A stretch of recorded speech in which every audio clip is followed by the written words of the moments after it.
आजच्या या सखोल चर्चेमध्ये सर्वांचं खूप उत्साहात स्वागत आहे. आज आपल्याकडे माहितीचा आणि नोंदींचा जो खजिना आहे त्यातून आपण काही अत्यंत रंजक आणि प्रस्थापित नियमांना थेट धक्का देणारे मुद्दे बाहेर काढणार आहोत. नक्कीच. आजचा आपला हा विषय जेसन फ्राइड आणि डेव्हिड हेनमायर हॅन्सन यांनी लिहिलेल्या रिवर्क या गाजलेल्या पुस्तकावर आणि त्यातील तत्वज्ञानावर आधारित आहे.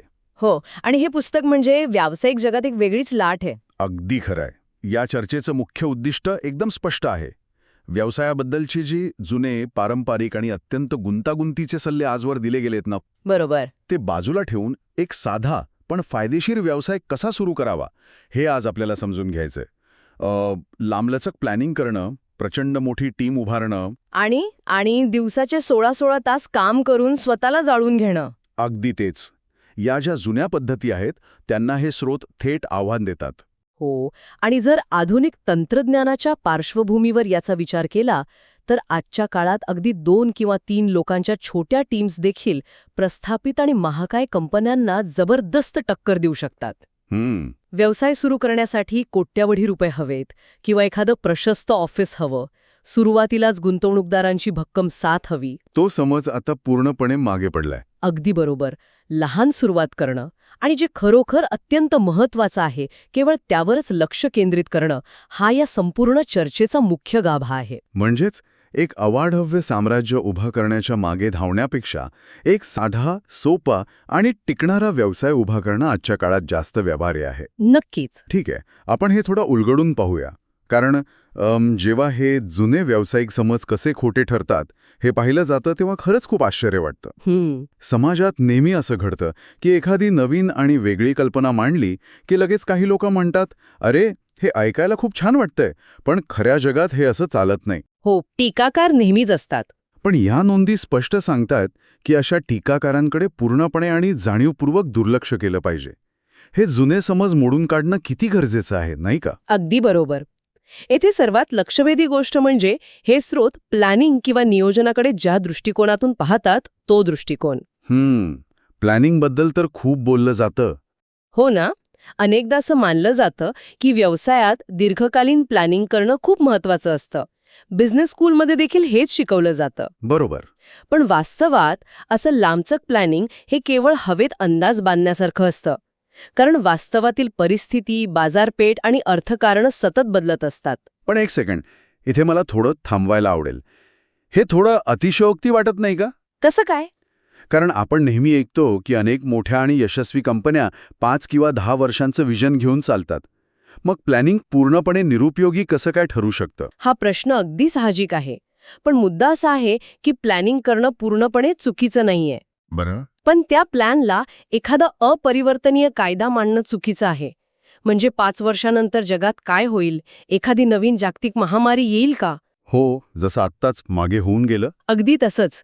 किंवा नवीन तंत्रज्ञान जुन्या गोष्टींना रातोरात कालबाह्य करेल का, हे कुणीच सांगू शकत नाही. बरोबर आहे. त्यामुळे मोठ्या योजनांवर वेळ आणि पैसा खर्च करण्यापेक्षा आजच्या घडीला जे काम समोर आहे ते पूर्ण करण्यावर भर देणं अधिक तर्कसंगत ठरतं. दीर्घकालीन प्लॅन्स हे अनेकदा वास्तवासमोर फार काळ टिकत नाहीत.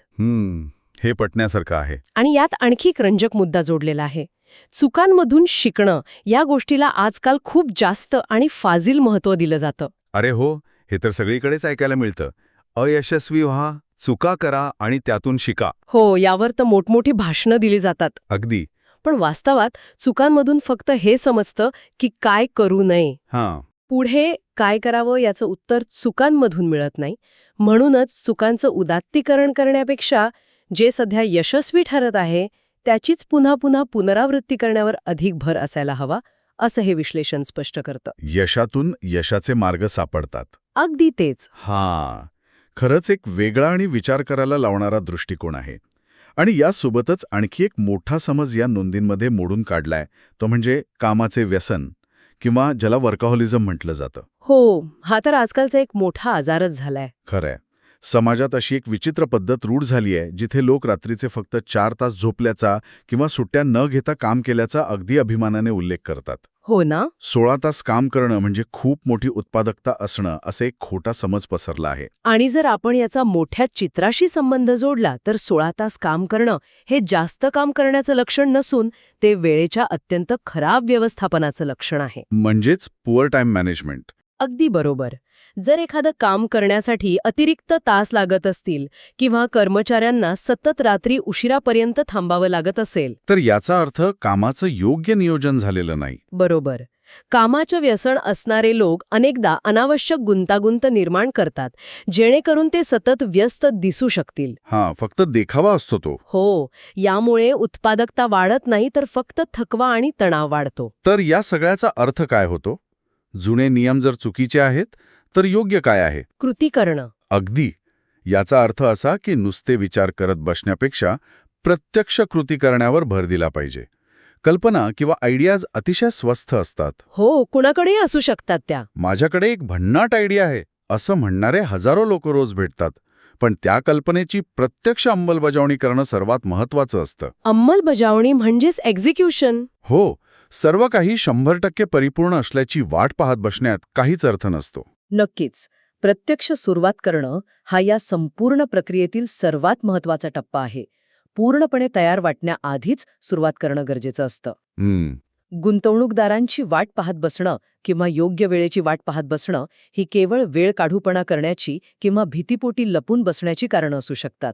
बरोबर. उत्पादन अगदी कमीत कमी वैशिष्ट्यांसह लॉन्च केलं पाहिजे. कारण खरी प्रगती ही बैठकांमध्ये प्लॅनिंग करत बसण्यापेक्षा प्रत्यक्ष कृतीतून आणि उत्पादनाच्या निर्मितीतूनच होते. हो, जेव्हा उत्पादन लोकांसमोर जातं तेव्हाच खऱ्या सुधारणांना सुरुवात होते. अगदी बरोबर. पण मग एकदा सुरुवात केली की पुढे खरी प्रगती कशी करावी हा प्रश्न समोर येतो. स्रोतांमधील माहितीनुसार जेव्हा मोठ्या समस्यांना सामोरं जावं लागतं तेव्हा त्या मोठ्या समस्यांना छोट्या, सोप्या आणि हाताळता येण्याजोग्या कामांमध्ये विभागून घेणं खूप आवश्यक आहे. बरोबर. आणि यात एक अत्यंत महत्वाची संकल्पना मांडली आहे, ती म्हणजे प्रोडक्टच्या अगदी मुख्य गाभ्यावर लक्ष केंद्रित करणं, ज्याला या स्रोतांमध्ये एपिसेंटर असं म्हटलं आहे. मुख्य गाभा किंवा एपिसेंटर शोधणं अतिशय रंजक आहे. आपण हे एक उदाहरणाने समजून घेऊ. नक्कीच, सांगा. समजा एखाद्याला खाद्यपदार्थांची गाडी किंवा रेस्टॉरंट सुरू करायचं आहे. तिथे सजावट, फर्निचर, गाणी, मेनू कार्डचं डिझाईन या सगळ्या गोष्टी महत्वाच्या असतात. हो, वातावरण निर्मितीसाठी. बरोबर. पण यातील मुख्य गाभा काय आहे? जेवण. अगदी बरोबर. तो गाभा म्हणजे जेवण. जर जेवणच चविष्ट नसेल तर त्या उत्तम फर्निचरचा आणि सजावटीचा काहीही उपयोग नाही. खरंय. व्यवसायातही असंच असतं. अनावश्यक गोष्टी परिपूर्ण करण्यात सुरुवातीलाच वेळ वाया न घालवता जो उत्पादनाचा प्राण आहे त्यावरच सगळी ऊर्जा केंद्रित केली पाहिजे. क्या बात आहे. हे उदाहरण अगदी चपखल बसतं. आता प्रगतीबद्दल बोलताना उत्पादकतेच्या बाबतीतही काही महत्वाच्या गोष्टी समोर येतात. हो. बऱ्याचदा आपण पाहतो की लोक कामात असतात पण काम मात्र काहीच पुढे सरकत नसतं. याला कारण आहेत उत्पादकता नष्ट करणारे काही छुपे शत्रू. छुपे शत्रू कोणते? यातील सर्वात मोठा शत्रू म्हणजे मीटिंग्स किंवा बैठका. अरे बापरे. हो. या स्रोतांमध्ये मीटिंग्सबद्दल एक अतिशय अचूक गणित मांडलं आहे. समजा 10 लोकांची 1 तासाची मीटिंग आहे. घड्याळाच्या काट्यानुसार तो फक्त 1 तास वाटतो. पण प्रत्यक्षात कंपनीचे 10 मौल्यवान तास त्या एका मीटिंगमध्ये खर्च झालेले असतात. बापरे. असा विचार तर आपण कधी करतच नाही. बरोबर ना? बऱ्याचदा या बैठकांमध्ये प्रत्यक्ष काम कमी होतं आणि केवळ चर्चा जास्त झडतात. आणि मुख्य म्हणजे कामावरून लक्ष उडतं. हो. आणि तसंच कामाच्या लांबलचक याद्या किंवा टू डू लिस्ट्समुळे देखील लक्ष भयंकर विचलित होतं. हो, ते तर आहेच. जेव्हा यादीत 100 गोष्टी असतात तेव्हा ती यादी पाहूनच मानसिक थकवा येतो. मग यावर नक्की काय उपाय सुचवलाय? कारण कामं तर पूर्ण करावीच लागतात. उपाय अगदी साधा आणि नैसर्गिक आहे. कामाचे छोटे आणि एकाग्र टप्पे असावेत. म्हणजे स्मॉल फोकस्ड ब्लॉक्स. अगदी बरोबर. सलग 8 तास काम करण्यापेक्षा 2-3 तास पूर्ण एकाग्रतेनं काम करणं अधिक फायदेशीर ठरतं. आणि येथे एक अत्यंत महत्वाची गोष्ट लक्षात ठेवली पाहिजे. सर्वोत्तम असण्यापेक्षा बऱ्यापैकी चांगलं असणं अनेकदा अधिक फायद्याचं असतं. म्हणजे परफेक्शनच्या मागे पडू नये. हो, परिपूर्णतेच्या मागे धावल्यामुळे अनेक प्रकल्प कधीच पूर्णत्वास जात नाहीत. साधेपणा आणि एकाग्रता यामुळे उत्पादकता खऱ्या अर्थाने वाढते. हे ऐकायला खूपच व्यावहारिक वाटतं. आणि जेव्हा एखाद्या कंपनीच्या प्रगतीबद्दल बोललं जातं तेव्हा तिथे काम करणाऱ्या लोकांबद्दल आणि तिथल्या कामाच्या संस्कृतीबद्दल बोलणंही तितकंच महत्वाचं ठरतं. नक्कीच, कल्चर खूप महत्वाचं आहे. बरोबर. कंपनीची संस्कृती म्हणजे केवळ ऑफिसमध्ये ठेवलेला एखादा पिंगपॉंग टेबल किंवा दर शुक्रवारी दिली जाणारी पार्टी नसते. हो, तो फक्त एक दिखावा असू शकतो. अगदी. संस्कृती ही अतिशय साधी आणि मानवी असली पाहिजे. तिथे काम करणाऱ्या लोकांना मशीन न समजता माणूस म्हणून वागणूक मिळणं आवश्यक आहे. अगदी तंतोतंत. संस्कृती ही कृतीतून दिसते. अनावश्यक नियम लादणं, टाळणं अत्यंत गरजेचं आहे. तसंच ओव्हरटाईम करण्याला अजिबात प्रोत्साहन देता कामा नये. जर लोकांना रोज ओव्हरटाईम करावा लागत असेल तर तो कंपनीच्या हिताचा भाग नसून तो व्यवस्थापनाच्या अपयशाचा भाग आहे. अगदी बरोबर. जेव्हा कामाचं वातावरण शांत असतं, वारंवार व्यत्यय येत नाहीत, तेव्हा लोकांची नवनिर्मितीची क्षमता किंवा क्रिएटिव्हिटी अधिक वाढते. खरंय. लोकांच्या वेळेचा आणि त्यांच्या वैयक्तिक आयुष्याचा आदर केल्यास एक अतिशय निरोगी कामाची संस्कृती निर्माण होते आणि अशाच शांत वातावरणातून शाश्वत यश मिळतं. आता इथे गोष्टी आणखी एका वेगळ्या वळणावर जातात. हे खरोखरच खूप रंजक आहे. काय बरं? कारण व्यवसायात टिकून राहायचं असेल तर नेहमी स्पर्धकांवर बारीक लक्ष ठेवलं पाहिजे असा एक अलिखित नियमच आहे. हो, तसंच शिकवलं जातं. हे काय करत आहेत, त्यांची रणनीती काय आहे यावर नजर ठेवणं अत्यावश्यक मानलं जातं. पण आपले स्रोत यावर एक पूर्णपणे वेगळाच आणि धक्कादायक दृष्टिकोन मांडतात. स्पर्धकांवर सतत लक्ष ठेवून वेडसरल्यासारखं करण्यापेक्षा आपण केवळ आणि केवळ स्वतःच्या ग्राहकांवर लक्ष केंद्रित कसं करावं यावर इथे भर दिला आहे. बरोबर. आणि सर्वात आश्चर्याची गोष्ट म्हणजे कधीकधी स्पर्धकांपेक्षा कमी गोष्टी करूनही उत्पादन अधिक चांगलं कसं बनू शकतं हे यात सांगितलंय. हे अतिशय योग्य निरीक्षण आहे. स्पर्धकांकडे जास्त लक्ष दिल्यानं मुख्य ध्येय बाजूला राहतं आणि फक्त दुसऱ्यांची कॉपी करण्यात किंवा त्यांच्याशी बरोबरी करण्याच्या शर्यतीत अडकून पडावं लागतं. यावर उत्तम उपाय म्हणजे उत्पादनाला स्वतःचं एक वेगळं व्यक्तिमत्व देणं. व्यक्तिमत्व म्हणजे कसं? म्हणजे जेव्हा एखाद्या उत्पादनात तो बनवणाऱ्या व्यक्तीचा दृष्टिकोन, त्याचा स्वभाव आणि त्याची एक वेगळी ओळख उतरते, तेव्हा स्पर्धकांसाठी त्याची कॉपी करणं अशक्य होऊन बसतं. अच्छा, म्हणजे स्वतःचा एक टच देणं. अगदी तेच. स्पर्धकांकडे 100 फीचर्स आहेत म्हणून आपणही 100 फीचर्स द्यावेत, यापेक्षा आपण जे 50 फीचर्स देऊ ते इतके उत्तम असावेत की स्पर्धक आपोआप दुय्यम ठरतील. आणि अशा प्रकारच्या उत्पादनांची माहिती लोकांपर्यंत पोहोचवण्यासाठी मार्केटिंग हा घटक येतोच. हो, प्रमोशन तर लागतंच. पण मार्केटिंगच्या बाबतीतही जुने नियम आता कुचकामी ठरत आहेत. बरोबर. मोठ्या बजेटच्या जाहिरातींवर लाखो रुपये खर्च करण्याऐवजी एक नवा आणि प्रामाणिक मार्ग उपलब्ध आहे. ब्लॉग, व्हिडिओ किंवा विविध प्रकारच्या कंटेंटच्या माध्यमातून लोकांना केवळ वस्तू न विकता त्यांना शिक्षित करण्यावर भर दिला पाहिजे. अगदी बरोबर. जसा एखाद्या प्रसिद्ध शेफने आपली रेसिपी लपवून न ठेवता ती सर्वांना शिकवावी. हे उत्तम उदाहरण आहे. यामागे एक अत्यंत प्रभावी मानसशास्त्र काम करतं. कसा? जेव्हा ब्रँड ग्राहकांना काहीतरी नवीन शिकवतो तेव्हा त्यांच्या मनात आदर आणि विश्वास निर्माण होतो. ग्राहकांना शिक्षित करणं हे आजच्या काळातील सर्वोत्तम मार्केटिंग आहे. खरंय. आता जास्त आवडते. जेव्हा पारदर्शकपणे व्यवसायातील ज्ञान, काम करण्याची पद्धत आणि प्रक्रिया लोकांसोबत शेअर केली जाते तेव्हा ग्राहकांचा विश्वास अधिक दृढ होतो. अगदी. व्यावसायिक जगात हा विश्वास पैशांपेक्षाही मौल्यवान असतो. पण व्यवसायात सर्व काही नेहमीच सुरळीत चालत नाही. हो, अडचणी तर येतातच. कधी काही गोष्टी चुकीच्या घडतात, सेवा खंडित होते किंवा समस्या निर्माण होतात. अशा वेळी डॅमेज कंट्रोल किंवा नुकसान भरपाई कशी करावी हा एक मोठा प्रश्न असतो.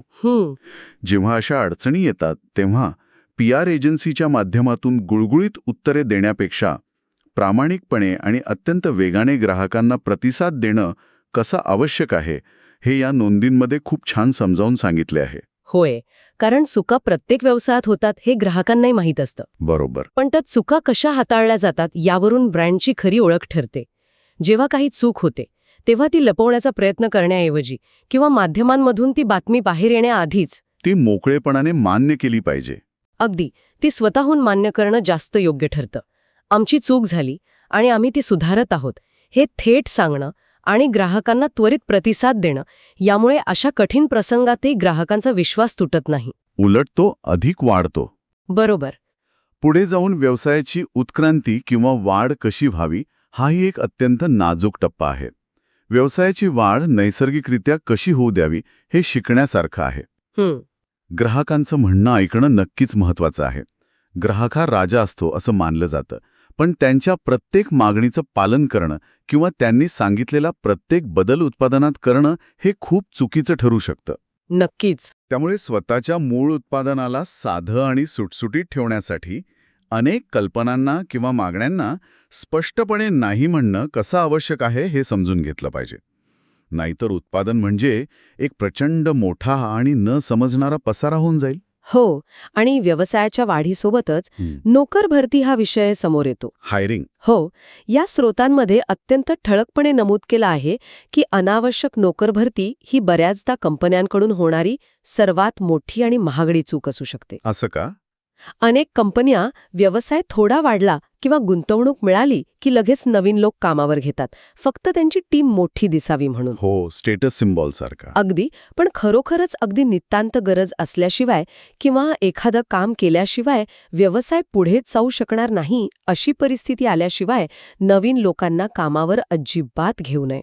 मग जेव्हा खरंच भरती करायची वेळ येते तेव्हा पारंपरिक मुलाखतींच्या पद्धती बाजूला ठेवून कोणत्या गोष्टी पाहिल्या पाहिजेत? जेव्हा लोकांना कामावर घेण्याची वेळ येते तेव्हा फक्त त्यांची पदवी किंवा जुना अनुभव न पाहता ते स्वतःहून प्रेरित आहेत का हे पाहणं सर्वाधिक महत्वाचं असतं. Self motivated. हो, ज्यांना सतत कुणीतरी काम सांगावं लागत नाही, जे स्वतःहून पुढाकार घेतात असे लोक मौल्यवान असतात. आणि यासोबतच ते चांगला संवाद साधू शकतात का, विशेषतः ते चांगलं लिहू शकतात का हे पाहणं गरजेचं आहे. लिहू शकतात का? हे थोडं वेगळं आहे. हो, कारण जो माणूस स्पष्टपणे लिहू शकतो त्याचे विचारही स्पष्ट असतात. खरंय. मोठ्या आणि गुंतागुंतीच्या टीम्सपेक्षा छोट्या टीम्स अधिक उत्पादक आणि चपळ असतात, हा या नोंदींमधील एक अतिशय महत्वाचा आणि वारंवार सिद्ध झालेला नियम आहे. त्यामुळे घाईघाईने नोकर भरती न करता शांतपणे आणि खरोखर गरज असेल तेव्हाच भरती केली पाहिजे. आपण या अतिशय सखोल आणि रंजक चर्चेच्या शेवटाकडे आलो आहोत. जर या संपूर्ण माहितीचा आणि विश्लेषणाचा सारांश एका वाक्यात सांगायचा झाला तर तो असा असेल: लहान सुरुवात करा, कमी पण अतिशय उत्तम दर्जाचं काम करा, आपलं उत्पादन परिपूर्णतेची वाट न पाहता लवकर लॉन्च करा, आणि अनावश्यक गुंतागुंत टाळून गोष्टी शक्य तितक्या साध्या ठेवा. अगदी तंतोतंत. हे ज्ञान केवळ मोठ्या उद्योजकांसाठीच नाही तर नव्याने काहीतरी निर्माण करू पाहणाऱ्या प्रत्येकासाठी अत्यंत महत्वाचं आहे. बरोबर. कारण एखादी मोठी, उपयुक्त किंवा यशस्वी गोष्ट निर्माण करण्यासाठी आता खूप मोठ्या योजना, प्रचंड पैसा किंवा खूप मोठ्या टीमची मुळीच आवश्यकता राहिलेली नाही. जर दृष्टिकोन योग्य असेल, अनावश्यक गोष्टींना नाही म्हणण्याची हिंमत असेल आणि कृती करण्यावर भर असेल तर अत्यंत साधेपणाने आणि मोजक्या साधनांनिशी कोणतीही मोठी गोष्ट साध्य करता येते, हेच यातून स्पष्ट होतं. आणि या सर्व विस्तृत चर्चेनंतर जाता जाता एक अतिशय वेगळा आणि विचार करायला लावणारा मुद्दा इथे मांडायचा आहे. नक्कीच. जर खरोखरच प्लॅनिंग करणं म्हणजे केवळ अंदाज बांधणं असेल आणि चुकांमधून शिकणं याला समाजात उगाचच जास्त महत्त्व दिलं गेलं असेल तर मग भविष्याची कोणतीही चिंता न करता आज जे काम यशस्वी झालं आहे केवळ आणि केवळ त्याचीच उद्या डोळे झाकून पुनरावृत्ती करणं हीच खऱ्या यशाची आणि प्रगतीची गुरुकिल्ली असू शकते का? विचार करण्यासारखा प्रश्न आहे. या प्रश्नावर नक्की विचार करा. आजच्या या सखोल चर्चेत सहभागी झाल्याबद्दल धन्यवाद. पुढच्या वेळी अशाच एका नवीन आणि रंजक विषयासह पुन्हा भेटू. व्हिडिओ आवडला असेल तर लाईक करा आणि अशाच युजफुल व्हिडिओसाठी चॅनलला सबस्क्राईब करायला विसरू नका.